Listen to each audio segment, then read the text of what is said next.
Hey, I'm Leah. I made a 2024 reading wrapped. So everybody did like dating wraps, then Spotify wraps and stuff, but I'm a Pandora girly and I also didn't date last year, so let's talk about books. My 2024 reading wrapped. How many books did I read this year? 17. Pretty proud of that number. Kindle versus physical books. I typically will use my Kindle just when I'm traveling, and physical books at home normally. So they were split kind of half and half, 8 and 9. Pretty good. Next is, what is this? Genres. Let's see. So primarily thrillers this year. I feel like I typically am a half and half romance and thriller reader. Also had one memoir and then a couple. How many is that? 4? 3? I don't know. Something like that. A couple miscellaneous, which we'll get into. So next is my ratings. So for the whole year, I had over 50% of my books end up being actually 3 stars and above, which I consider pretty good because a 3-star review to me is a good book. I enjoyed it. Would recommend. Next is how many books made me cry this year. 3 of them. A Little Life, Have a Little Faith, and 13 Reasons Why. I know, late to the game on that. And then how many did I not finish? 2 books out of the 17. One of them was Me by Elton John, and the other one was Stalking Jack the Ripper. They put me in my reading slump this year. Next, my 5-star reads of the year. I only had, I think, 5 of them. My first one was Have a Little Faith. Second one, Forget Me Not. That was actually a free Amazon book, so pretty cool that it was 5 stars. The Perfect Wife, also a free Amazon book, another 5-star read. And The Family Upstairs by Lisa Jewell, a favorite. And of course, A Little Life, just the best book ever. And my 2024 winner was A Little Life. If you know, you know. This book will simultaneously make your heart grow 3 sizes as well as tear it to shreds. If you haven't read it, you need to. Anyway, that's my reading wrapped. I did make this a template, so if you want it, it'll be linked below. But next, we will kind of go through all of my books that I read this year, so if you want to stick around, go ahead. If not, if you just want to stick for the reading wrapped, that's cool too. I'm Leah. Thanks for hanging out. Come back for more. Let's get into the book haul of the year. Now we're going to get kind of cozy because I want to go through all 17 books read this year, and if you don't want to stay for that, that's fine. If you just wanted to stay for the reading wrapped, that's okay. I have my stack of physical books, and then I also have my Kindle, but I'll make sure to put like a picture of the books that I'm talking about on the Kindle. So let's get into that. Okay, so we're going to start with my Kindle books, and then we will get into my stack of physical books. And we're just going to go through them in no particular order, just kind of the way I have them sitting here. So don't take this as any kind of ranking system. The one we'll start with was a 5-star read of the year, and it's the Forget Me Not. It was a free book on Amazon. I don't know if it still would be or not, but I know I got it for free because I don't like buying Kindle books. So this one is 385 pages. The author is Kristen Middleton.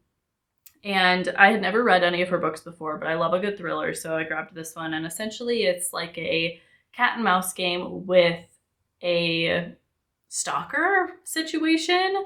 I really liked the twists and turns of this story, and I think I like when a thriller can keep me on my toes and I can't predict what's going to happen.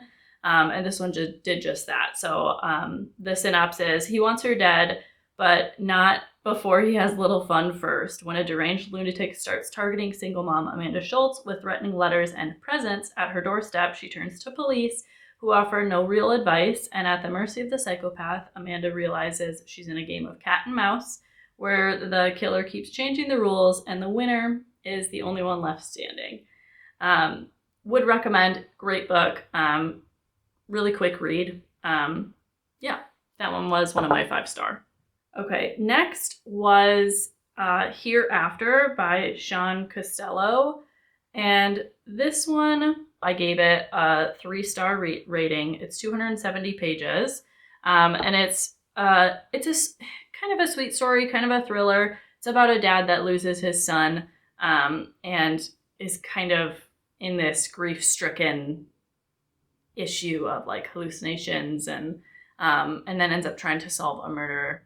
And I'll read the back for you guys. So, following the death of his 10-year-old son, physician Peter Croft embarks on a desperate, seemingly random search for a missing child, like a child he doesn't know. Risking his sanity, even his life in a grief-induced quest, his journey propels him into the darkest reaches of human suffering and pits him squarreling against an adversary whose own obsession defies all reasons. Hereafter is a story of love, loss, obsession, redemption, with gripping action sequences and subtle paranormal underspinnings. I think the reason I didn't give it more stars was because it felt maybe a little bit slow in some parts. It's a super short book, only 270 pages. But it's, I don't know, there are some weird elements to it. So, like, he doesn't know this kid, but is so drawn to making sure he solves the murder, and I don't know, maybe a little far-fetched, a little bit of like, there's the paranormal element, so I don't know. It was okay. That's why it gets a 3-star. It's just, it is what it is. Finding Cinderella. This one was, I think, just a short little novella from Colleen Hoover. 172 pages for this one. I like Colleen Hoover. A lot of her books feel like a been there, done that situation, which, I mean, how many romances can you write with changing the story? I get it. But this one I just downloaded because I like Colleen Hoover. It was free on Amazon at the time, and it was a super quick read. I did not give this one very good stars. I rated this one 2 stars, and because of its predictability, like, it was a cute, quick read, but it's literally exactly what you would expect out of a Colleen Hoover romance novel, and it just didn't do it for me. I think the synopsis of this book is really misleading. In my remembering of the book, he has this, like, one-time moment with this girl in a dark closet, doesn't know who she is, thinks she's amazing, they have their fling or whatever, and then later on in life meets this girl named Six, and it's a kind of twisty little love situation with Six. And I don't want to give anything away, but he finds out more about Cinderella as he kind of goes through the story. Not great, quick, but predictable, you know. The next one, A Happy Marriage. I gave it 3 stars. This one is the shortest book ever. It's just a little novella. It's 77 pages. I grabbed it right before I hopped on the plane to Denver, and it was just a quick, you know, something quick to kill my time.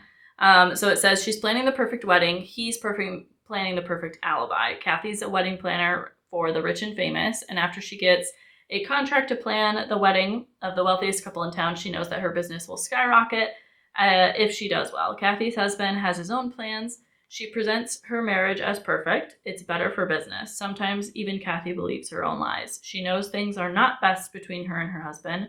She didn't truly realize how bad it was until it was too late. Psychological thriller short story, perfect for fans, page-turning suspense. This one, I remember, like, you literally finished within an hour. Like, it's such a short read, so I'd still recommend it as a quick, like, get out of a reading slump kind of thing. But it's, again, a little bit predictable, but there are really good twists in this story. So the author does do a really good job at, like, throwing it all in 77 pages. So I would recommend that one. My other one is The Haunting of Helver Manor. This one I gave 3 stars, and it was the first book that I read that was like really primarily on a paranormal instance. I love a good scary story, but it just, I don't know, reading about ghosts just doesn't do it for me most of the time. I think the synopsis could do a better job at explaining the book. It's essentially she inherits a mansion, finds out that her mom is still alive, and gets the mansion, but her mom is catatonic. And it's kind of the story of figuring out what actually happened with her mom, why she's inheriting this estate, and kind of that situation. It's good. It's slow in a lot of places of the book, but I would still recommend it. I did still give it 3 stars. This one, Run for Your Life, I gave this one 4 stars. So this one is the detective book. I do like detective novels. They're not as good as like a classic thriller. This one is 260 pages. So it says, with the weekend right around the corner, homicide detective Mitch Cannon is looking forward to a Saturday night. It isn't often that he has a date, and this one will be particularly interesting. His new friend Liza is beautiful, edgy, outspoken, and somewhat odd. But Mitch's usual Friday morning call to his mom sets the wheels in motion for a 5 days of pure hell. Mitch's sister Marie has gone missing without a trace. His date is canceled, and Mitch's partner Devin and Liza go missing the following night. The only clue that Mitch gets is from someone whose number is blocked, and the anonymous speaker says, "Tick tock, tick tock."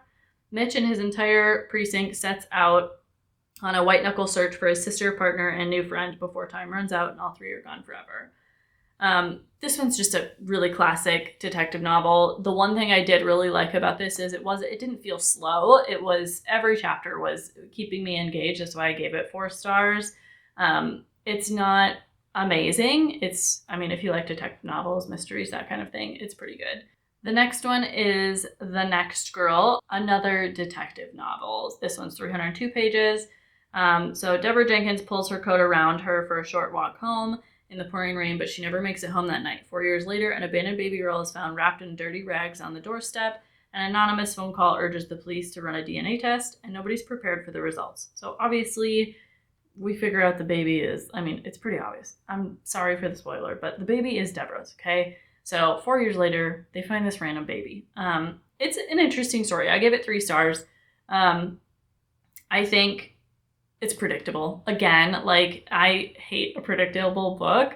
But it did kind of feel like I was watching Law and Order SVU. This one did give SVU vibes. So I'd recommend that one. Next one is a 5-star read that I had. This one is A Perfect Wife. This one is a suspense thriller. It's only about 200 pages, 199. So criminal profiler in training, Jessie Hunt, is sure that she's finally put the darkness of her childhood behind her. She and her husband Kyle just moved to a cramped downtown Los Angeles apartment in Westport Beach mansion. Kyle's promotion has them swimming in money, and Jessie is on the verge of getting her master's degree in forensic psychology. The last step in her dream is becoming a criminal profiler. But soon after their arrival in their new town, Jessie begins to notice a series of strange developments.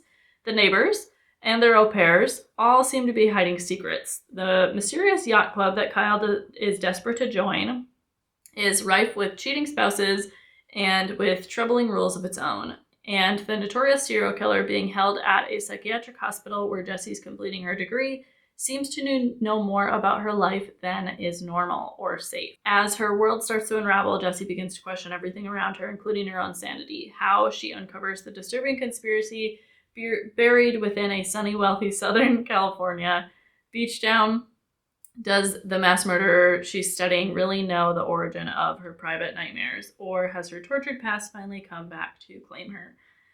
This one was a great, twisty, turny, oh my gosh, wasn't expecting that kind of thriller. Would recommend that one for sure. Those were all of my free Amazon books of the year.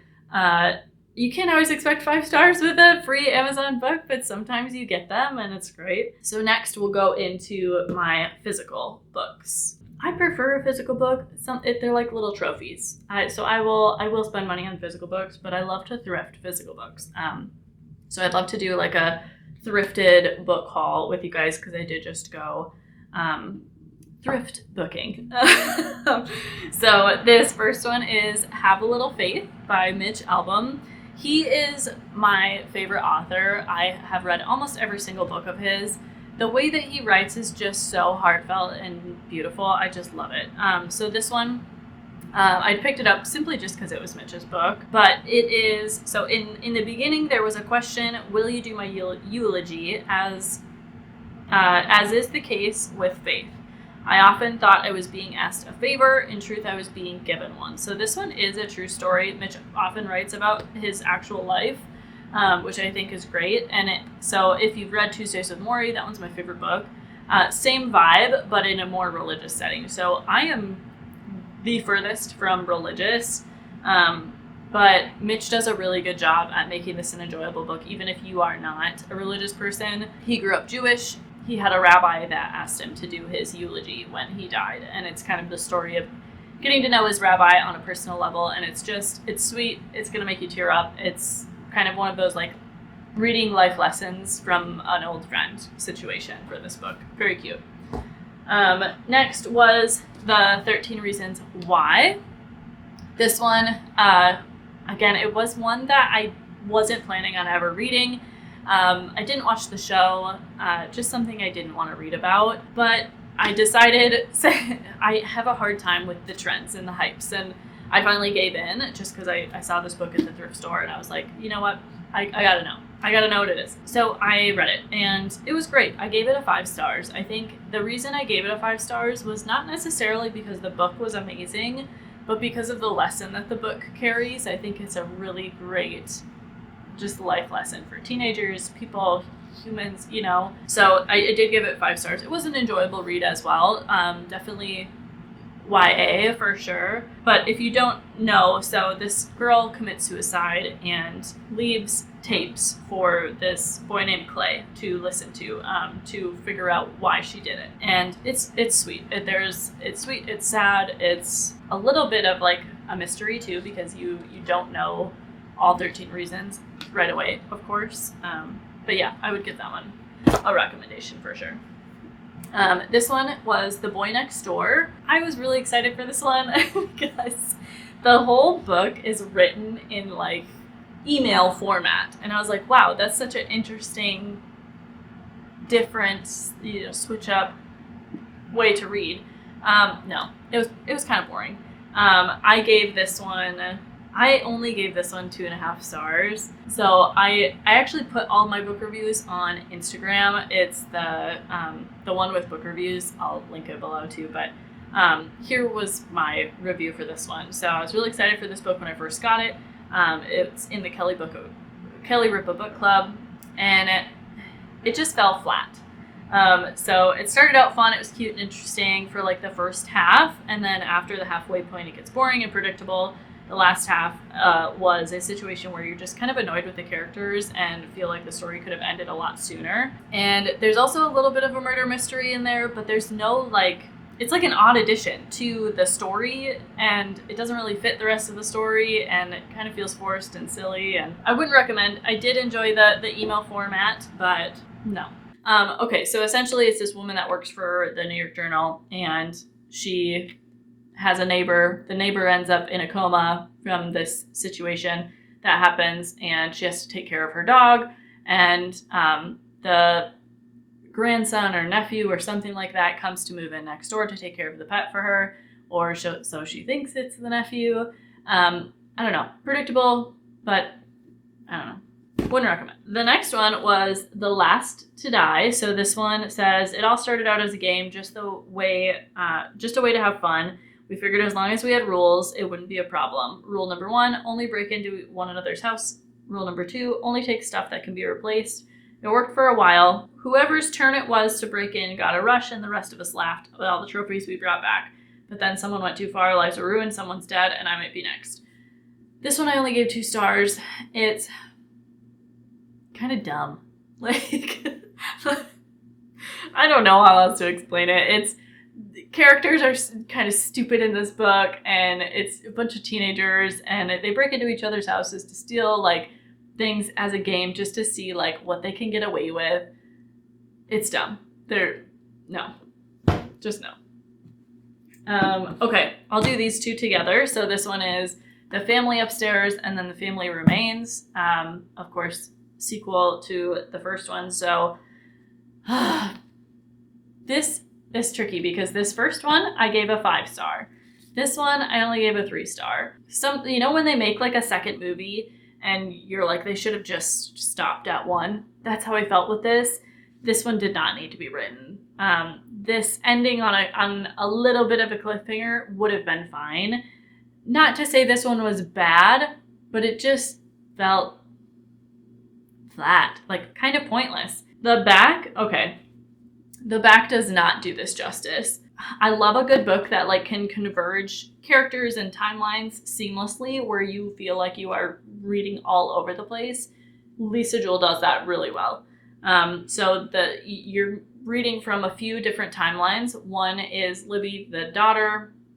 One is, I can't give too much away. You're reading on like 4 different timelines, and they all converge in the end. But the history of this house that is being inherited and the family that lives it just keeps throwing you for a loop. It's great.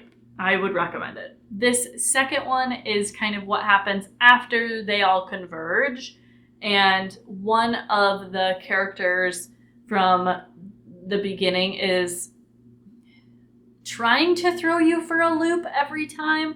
And I don't know, it just gets old a little bit. So yeah, they go on a hunt to find another piece of the puzzle. And one of the characters is just still being weird. I don't know how to explain it without giving too much away. Would recommend both of them. If you really liked this, read this just because it's there and it's been made. So I liked those. I'm saving that one for last. Okay, so Stalking Jack the Ripper. This is a book that I did not finish. I don't recommend it. I picked it up because it was a $5 book at Barnes & Noble. It says, he murdered women in cold blood and terrorized an entire city. He taunted those who hunted him, and despite all the horrors, in the end, I could not deny I was the girl who was stalking Jack the Ripper. So I have a hard time reading books that are from like 1800s, whatever. I don't know. It just doesn't interest me. I lose track. I lose interest.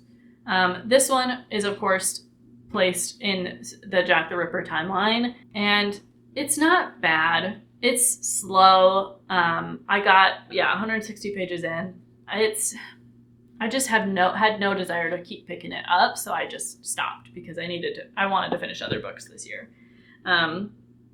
This one, Elton John, is his memoir, and I love Elton John. I got 120 pages into this one. Some people are just not meant to be authors. And I think that's the case for this one. He does have a really interesting story. It was fun to learn a little bit more about him, but I don't know. It definitely didn't need to be this long of a book. It just didn't keep me hooked. I stopped at 120 because, again, I just did not want to keep picking it up. But I do plan to finish this one at some point. Just has been boring. And the winner of the year is A Little Life. This book, I want to just cuddle with this book because the main character of this book just destroys your heart in every way possible. If you have not read it and you like books that tear you to shreds, read it. It's a big commitment. It's 814 pages, but trust me, you will not want to put it down. You will love every second of it. It's truly amazing. I will say the first 100 and the last 100, I did read slower than the rest of the book, but they're important pieces. Like, you need to build the foundation of the characters and things like that. And then at the end, you can't just end a story like this.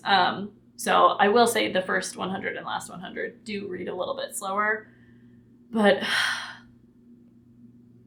if somebody can read this and not cry, something wrong with you, literally. Anyway, thanks for listening to me ramble about books, you guys. If you stayed for the whole thing, you're awesome. I love just listening to like book hauls and book reviews, just even in the background while I'm wandering around at home and stuff. But I love talking about books, and I'm gonna keep putting some book content on here. So leave a comment. Let me know if you've read any of them. I also have my Instagram page that I will link to. I put my book reviews on there, so feel free to follow that book community too. Thanks so much for joining today, and I will see you guys again soon.